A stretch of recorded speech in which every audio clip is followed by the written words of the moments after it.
Fíjate vos que antes de estas precipitaciones el cultivo venía sufriendo muy marcadamente por la falta de precipitaciones, el estrés que le producen, a eso sumarle las plagas que se vienen junto con el estrés hídrico o con la sequía, que son las que nos venían impactando fuertemente.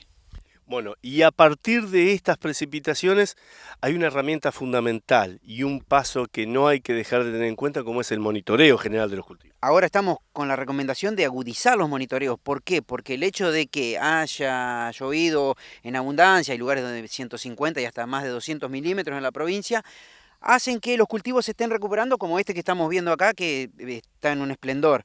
Pero el hecho de que se estén recuperando no significa que todas las plagas hayan desaparecido.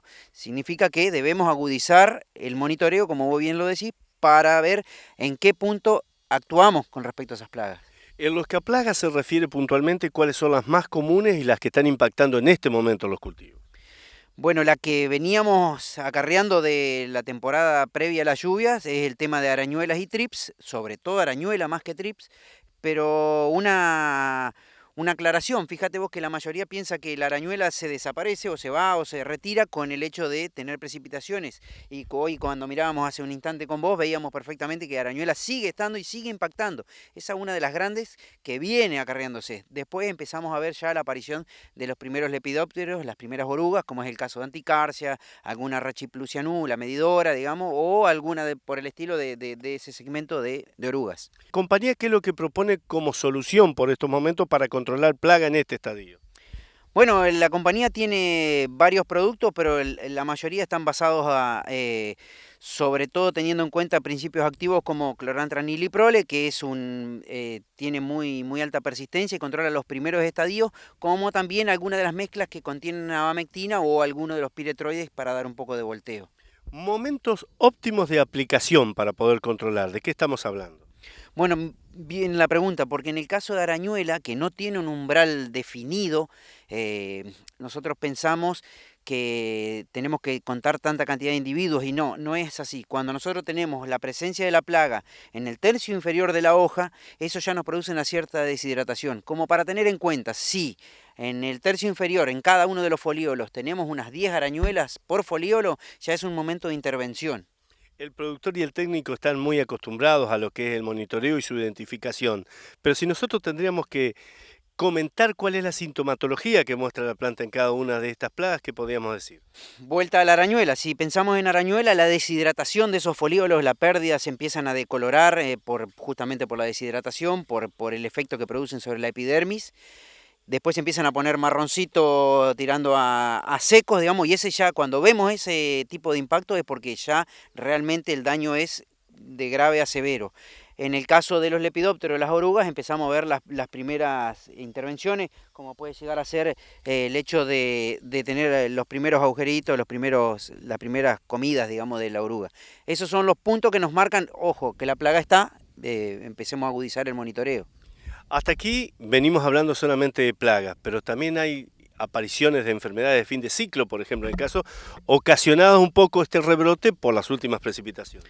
Sí, fíjate vos que venimos hablando de insectos que, caso de arañuela, empiezan desde el tercio inferior, pero también las precipitaciones hacen que muchas de las enfermedades, como son la mancha marrón septoria, que empieza desde el tercio inferior, sumada a las precipitaciones que producen el salpicado, porque es un hongo que puede estar también en el rastrojo, sumado a ese salpicado puede hacer que se vaya elevando y una vez que empieza a haber precipitaciones, más salpicado y demás, la enfermedad puede seguir avanzando desde el tercio inferior hacia arriba, con la consiguiente pérdida de hoja y pérdida, por supuesto, de capacidad fotosintética del cultivo.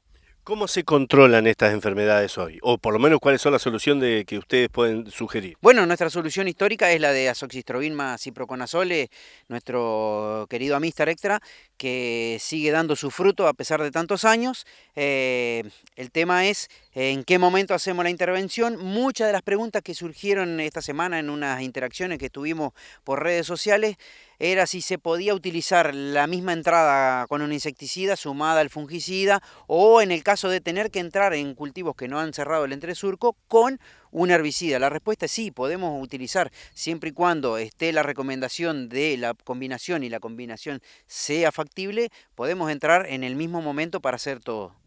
Todo este trabajo de control, ya sea para plagas como para enfermedades de fin de ciclo, hay que tener muy en cuenta, sobre todo en el caso de soja, de hacerlo antes de floración, porque una vez que llega a este periodo, indudablemente ya es tarde, ¿no?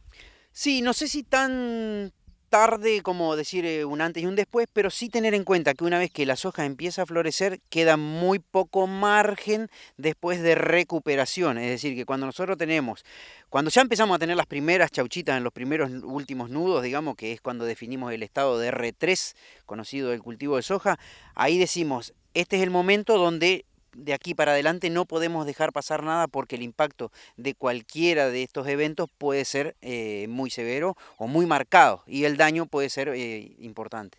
Ingeniero Spinelli, ¿cuál es el pronóstico o cómo se debería actuar en función de próximas lluvias en el caso de estos cultivos? Bueno, es buena la pregunta. Fíjate vos que teniendo en cuenta que el cultivo está en plena recuperación, que el estado hoy sanitario de los cultivos es bueno, nosotros deberíamos pensar que ante cualquier lluvia, siempre sobre la base de un buen monitoreo, que es lo que venimos recalcando, debemos estar eh, con todos los materiales disponibles para poder actuar en consecuencia, ya sea por enfermedades, por ataque de insectos, por lo mismo que hablábamos recién. Fíjate vos que las hojas están empezando a florecer, algunas ya están en un estadio más avanzado, con chauchas de 3-4 centímetros. Esos cultivos de soja no tienen ya mucho margen para que les pase nada, ni insectos, ni daño por insectos, perdón, ni daño por enfermedades. Entonces, de aquí para adelante nosotros tenemos que protegerlo lo más posible.